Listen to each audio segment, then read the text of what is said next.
Student, आज हम पढ़ेंगे क्लास 11th में यूनिट 2 का सेकंड चैप्टर नंबर 4 व्यावसायिक संगठन के स्वरूप के अंदर आज का टॉपिक रहेगा साझेदारी एवं एकल व्यवसाय या एकाकी व्यवसाय में अंतर। तो हम स्टार्ट करते हैं इसके पहले पॉइंट से। तो इसमें पहला अंतर का आधार है संनियम। तो भारतीय साझेदारी के अंतर्गत भारतीय साझेदारी अधिनियम 1932 की धाराओं के अनुसार कार्य किया जाता है और एकल स्वामित्व के कार्य संपादन हेतु कोई अधिनियम नहीं होता।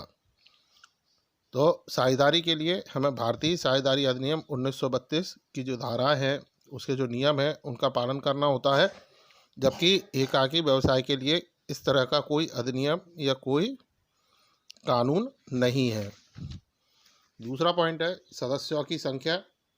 तो साझेदारी में कम से कम 2 तथा अधिकतम सामान्य व्यवसाय के लिए 20 तथा बैंकिंग व्यवसाय के लिए 10 साझेदार हो सकते हैं। और एकाकी स्वामित्व एकल स्वामित्व व्यवसाय में केवल एक ही व्यक्ति होता है, यानी जो साझेदारी है उसके अंदर सदस्यों की न्यूनतम संख्या 2 यानी कम से कम 2 सदस्य होंगे, तभी साझेदारी फर्म या साझेदारी व्यवसाय प्रारंभ होगा। इसी तरह से अधिकतम सदस्यों के बारे में बताया गया कि जो सामान्य व्यवसाय होते हैं उनके लिए 20 सदस्य अधिकतम हो सकते हैं तथा जो बैंकिंग संबंधी व्यवसाय होते हैं उनके लिए अधिकतम 10 सदस्य हो सकते हैं। जबकि एकाकी स्वामी या एकल स्वामित्व व्यवसाय में देखा जाए तो इसमें केवल एक ही व्यक्ति जो व्यापार का स्वामी है वही व्यापार में संलग्न रहता है, व्यापार में लगा हुआ रहता है। तीसरा है समझौता एवं उसका पंजीयन। तो साझेदारी में साझेदारों के मध्य समझौता आवश्यक है। यह समझौता लिखित या मौखिक होता है तथा इसका पंजीयन ऐच्छिक होता है। एकल स्वामित्व में न तो समझौते की आवश्यकता होती है और न ही उसके पंजीयन का प्रश्न उठता। तो जो साझेदारी व्यवसाय होता है इसके अंदर, जैसा हमने पिछली वीडियोज़ में देखा पढ़ा कि साझेदारी के अंदर समझौता करना अनिवार्य होता है। यह समझौता लिखित या मौखिक कोई भी हो सकता है। इसी तरह से साझेदारी का पंजीकरण कराना अनिवार्य न होकर ऐच्छिक होता है। अगर साझेदार चाहें तो अपने फर्म का पंजीयन करा सकते हैं और अगर नहीं चाहें तो नहीं करा सकते हैं। लेकिन एकाकी स्वामित्व व्यवसाय के अंदर चूंकि साझेदार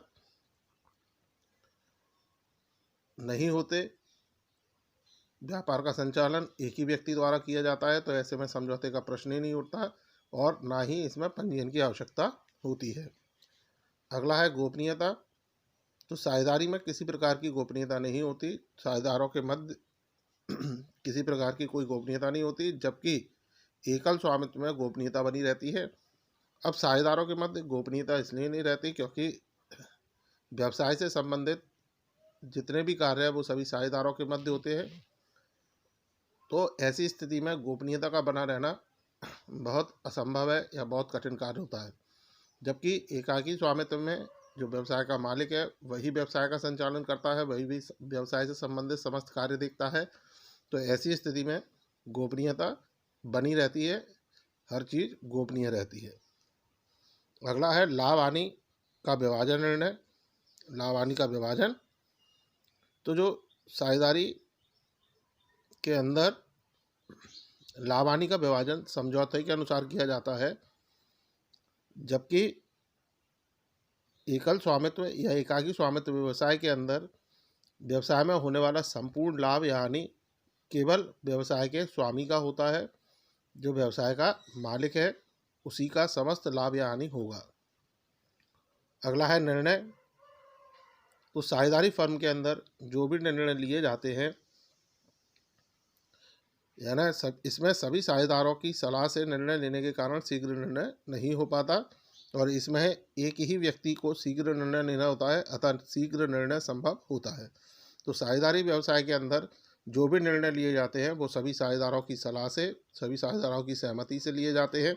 तो ऐसे स्थिति में जो भी व्यवसाय से संबंधित निर्णय लेने होते हैं उन्हें निर्णय लेने में अत्यंत कठिनाई होती है और ना ही वे निर्णय शीघ्रता से ले पाते हैं। जबकि एकाकी व्यवसाय के अंदर, एकल स्वामित्व व्यवसाय के अंदर व्यवसाय का संचालन, व्यवसाय का समस्त कार्य उस एक ही व्यक्ति यानी उस मालिक को करने होते हैं। तो ऐसी स्थिति में वह आसानी से और शीघ्र निर्णय ले सकता है। अगला है हित का हस्तांतरण।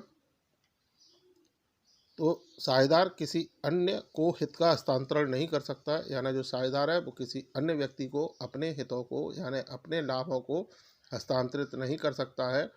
लेकिन एकाकी स्वामित्व व्यवसाय में व्यापार हित का हस्तांतरण करने के लिए पूर्ण स्वतंत्र है। यानी एकाकी जो स्वामित्व है, एकल स्वामित्व व्यवसाय है, इसके अंदर जो व्यवसाय का स्वामी है वह आसानी से अपने हितों का हस्तांतरण कर सकता है। अगला है अनुपस्थिति का प्रभाव। तो किसी साझेदार की अनुपस्थिति में फर्म का कार्य बंद नहीं होता, यदि और एकल व्यवसाय की अनुपस्थिति में फर्म का कार्य बंद हो जाता है। तो जो साझेदारी फर्म है, साझेदारी व्यवसाय है, उसके अंदर यदि कोई साझेदार अवकाश ग्रहण कर लेता है, रिटायर्ड हो जाता है या किसी अन्य कारण से वो फर्म से अलग रहता है, तो ऐसी स्थिति में साझेदारी पर कोई प्रभाव नहीं पड़ता। साझेदारी अनवरत पहले की तरह चलती रहती है।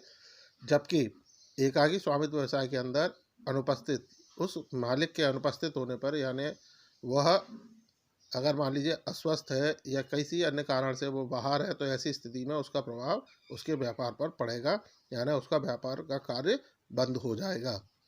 अगला है उत्तराधिकार। किसी साझेदार की मृत्यु होने पर उसके उत्तराधिकारी का फर्म में साझेदार बनना आवश्यक नहीं है। एकल स्वामित्व में व्यवसाय की मृत्यु होने पर उसका उत्तराधिकारी व्यापार का स्वामी बन सकता है।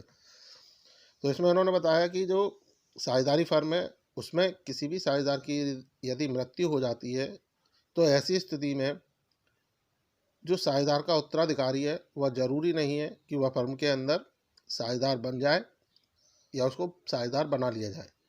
लेकिन एकाकी व्यापार या एकल स्वामित्व व्यवसाय के अंदर यदि उस व्यवसाय के मालिक की यानी उस व्यवसाय की व्यापारी की यदि मृत्यु होती है, तो उसका जो लीगल उत्तराधिकारी होगा, उसका जो कानूनी उत्तराधिकारी होगा, वह उस व्यापार का स्वामी बन जाएगा।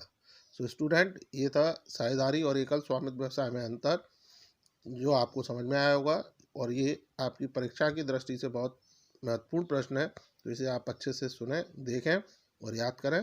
So student, thank you.